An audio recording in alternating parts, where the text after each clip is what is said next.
और इस वक्त एक बड़ी खबर सामने आ रही है यूक्रेन से। यूक्रेन की सेना ने रूस के बड़े सप्लाई कॉन्वॉय को तबाह करने का दावा किया है। खार्किव को लेकर दावा किया गया है कि यहां यूक्रेन की सेना ने 4 फ्यूल और गोला बारूद से लदे ट्रांसपोर्ट गाड़ियों को हमले में तबाह कर दिया है। और इस दावे के साथ यूक्रेन ने यह वीडियो जारी किया है जिसमें हवाई हमले के बाद जमीन पर लगातार ब्लास्ट की तस्वीरें दिखाई दे रही है। रूस का सप्लाई काफिला तबाह किया गया है। ये बड़ा दावा यूक्रेन की तरफ से इस वीडियो के जरिए किया गया है कि खार्किव में किस तरीके से यूक्रेन के हमले में ये पूरा का पूरा कॉन्वॉय तबाह हो चुका है। यूक्रेन और रूस के बीच में जंग लगातार जारी। और बताया ये जा रहा है कि यूक्रेन ने जिस टैंक और बख्तबंद गाड़ी को निशाने पर लिया उसमें रूसी सेना के कई खतरनाक हथियार मौजूद थे जिन्हें यूक्रेन ने तबाह कर दिया है। हमले का वीडियो यूक्रेन की सेना ने जारी किया है जिसमें एक जगह से जबरदस्त काला धुआं उठता नजर आया। यूक्रेन का दावा है कि रूसी सैनिक बख्तरबंद गाड़ियों में भरकर हथियार खार्किव में ले जाने की कोशिश में थे। इससे पहले कि वो अपने प्लान में कामयाब हो पाते, यूक्रेन की फौज ने उन पर आसमान से हमला बोल दिया जिसमें उनकी 4 फौजी गाड़ियां जलकर राख हो गयी। बताया गया कि इनमें हथियारों के अलावा गोला बारूद भी मौजूद था जिसकी वजह से वहाँ काफी देर तक धमाके होते रहे।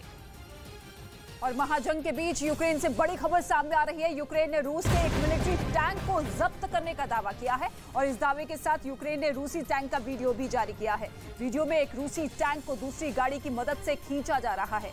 दावा है कि यह पूर्वी यूक्रेन का वीडियो है जहां रूसी सैनिकों को खदेड़ने के बाद यूक्रेन की सेना ने उसके मिलिट्री टैंक BMP-3 को अपने कब्जे में ले लिया है। इसी टैंक को कब्जे में लेने का दावा यूक्रेन की तरफ से किया गया है।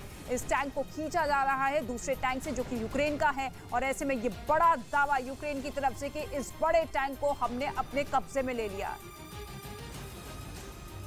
और उधर लुहांस्क में यूक्रेन की फौज ने रूस के एक जंगी टैंक और एक बख्तबंद गाड़ी पर निशाना किया लेकिन जबरदस्त इसके साथ गोलीबारी भी की गई। इस हमले का एक वीडियो भी यूक्रेन की तरफ से जारी किया गया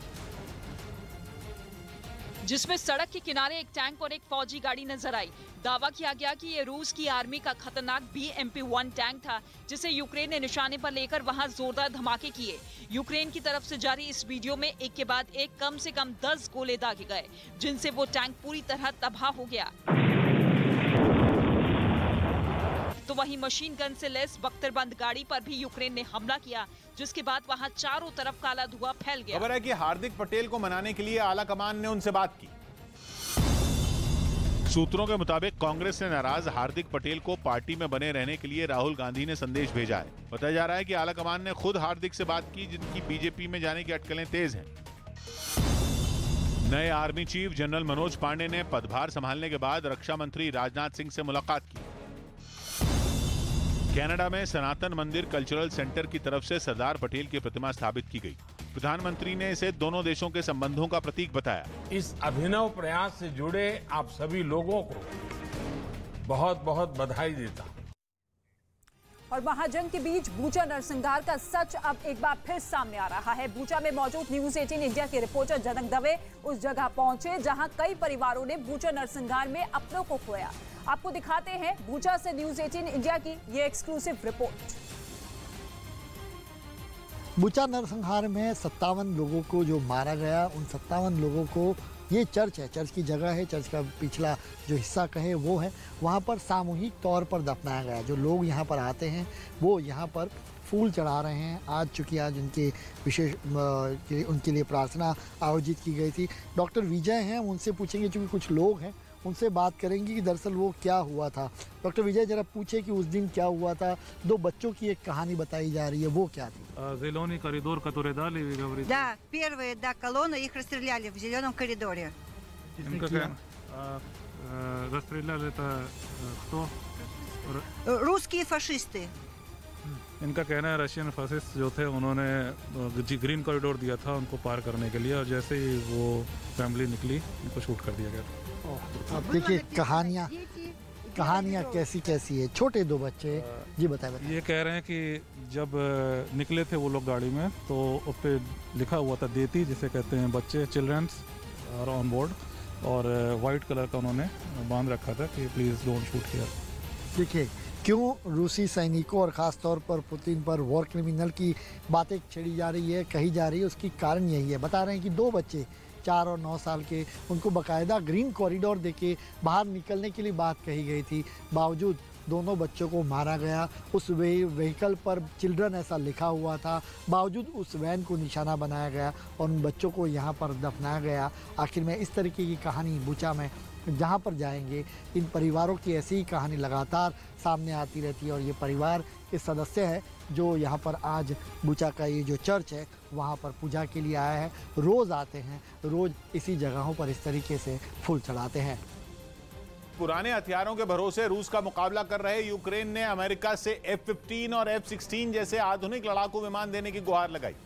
पश्चिमी मीडिया ने दावा किया कि इसके लिए जेलेंस्की ने रूस के पास आधुनिक और सबसे नए सुखोई फाइटर जेट होने की दलील दी, जिनकी मदद से गाइडेड मिसाइलें दागकर पुतिन की फौज यूक्रेन में तबाही मचा रही है। मतलब इनसे मिसाइल दागने के बाद पायलट को और कुछ नहीं करना होता और ये खुद ही टारगेट तक पहुंच जाती हैं। जबकि यूक्रेन सुखोई के जिन पुराने मॉडल के भरोसे युद्ध लड़ रहा है, उनके जरिए सिर्फ ऐसी मिसाइलें दागी जा सकती हैं जिन्हें टारगेट तक पहुंचाने के लिए विमान में मौजूद रडार से लगातार सिग्नल देने पड़ते हैं। ऐसे में विमान को उड़ा रहे पायलट के लिए पलटवार का खतरा बढ़ जाता है, जिसकी शिकायत कई बार उसके पायलट कर भी चुके हैं। Нам потрібні сучасні літаки, щоб протистояти ворогу в повітрі. और खबर है कि इसी वजह से यूक्रेन की सेना अपने फाइटर जेट की मदद से रूसी सेना पर हवाई हमले नहीं कर पा रही और इनका इस्तेमाल सिर्फ पेट्रोलिंग के लिए करने को मजबूर है। रूस की एयरफोर्स के आगे यूक्रेन के नहीं टिक पाने की सबसे बड़ी वजह है पुराने विमान, जिसकी शिकायत अब वहां की सेना के पायलट भी कर रहे हैं। ऐसे में रूस को हवाई टक्कर देने के लिए वो अमेरिका से उम्मीद लगाए बैठे हैं, लेकिन सीधे लड़ाकू विमानों की सप्लाई एक तरह से रूस के साथ सीधी भिड़ंत की तरह हो सकती है। यही वजह है कि अमेरिका ने इससे पहले यूक्रेन की मदद के बदले पोलैंड को F-16 देने से इनकार कर दिया था। हालांकि यूक्रेन अब भी अमेरिका से ये लड़ाकू विमान मिलने की उम्मीद है। हालांकि अमेरिका की ओर से F-15 और F-16 जैसे आधुनिक लड़ाकू विमान मिलने पर भी उसके लिए आगे की राह आसान नहीं रहने वाली, क्योंकि इन फाइटर जेट को उड़ाने के लिए यूक्रेन के पायलटों को कड़ी ट्रेनिंग की जरूरत पड़ेगी, जिसके लिए जंग के बीच वक्त निकालना मुश्किल होगा। और अमेरिका में इन लड़ाकू विमानों को उड़ाने के लिए दी जाने वाली बेसिक ट्रेनिंग करीब 9 महीने की होती है, जबकि इससे पहले उन्हें करीब इन फाइटर जेट से जुड़ी जानकारी हासिल करने के लिए 6 महीनों का बेसिक कोर्स भी करना होता है। और एक अनुमान के मुताबिक अगर इमरजेंसी मानकर जल्द से जल्द ट्रेनिंग पूरी करने की कोशिश की जाए तो भी इसके लिए कम से कम 2 से 3 हफ्ते का समय लगेगा। ब्रिटेन के मीडिया में एक हैरान करने वाला दावा किया गया। दावा यह है कि अगर यूक्रेन की जंग में रूस की हार हुई तो रूस में तख्ता पलट हो सकता है, यहां तक कि राष्ट्रपति पुतिन की हत्या तक की जा सकती है। और दावा यहां तक है कि रूस की फौज के कुछ सीनियर अफसर पहले ही पुतिन के खिलाफ प्लान बनाने में जुटे हैं। खबर है कि ये अफसर पुतिन से बेहद नाराज हैं।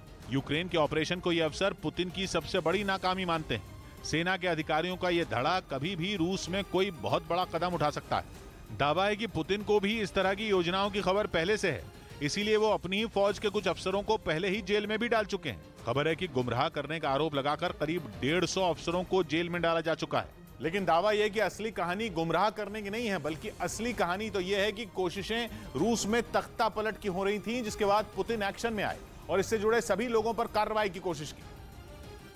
लेकिन ब्रिटेन के कुछ अखबारों का दावा है कि रूस की फौज के ऐसे बहुत से अधिकारी अब भी आजाद हैं। फौज में ऊंचे पदों पर बैठे ये अधिकारी यूक्रेन ऑपरेशन से बेहद नाराज हैं। उनका मानना है कि यूक्रेन ऑपरेशन को पुतिन ने ठीक से नहीं संभाला। खासतौर पर कीव में यूक्रेन से मिली हार के बाद रूस की फौज का एक बहुत बड़ा धड़ा पुतिन के विरोध में खड़ा हो गया। माना जा रहा है कि अगर जंग का नतीजा रूस के पक्ष में नहीं निकला तो ये लोग पुतिन की हत्या तक कर सकते हैं। मतलब ये कि पुतिन अपने ही देश में असुरक्षित है। उनके सामने ये केवल रणनीतिक जंग नहीं है, बल्कि उनके वजूद की जंग बन गई है। वहीं पुतिन की सेना के साथ 70 दिनों से चल रहे युद्ध के बीच यूक्रेन ने यह दावा किया है कि रूस अपने सैनिकों के शवों के साथ बुरा बर्ताव या यूं कहे कि उनका अपमान कर रहा है। जेलेंस्की की सेना के मुताबिक इस जंग में रूस के करीब 24,000 सैनिकों की मौत हो चुकी है।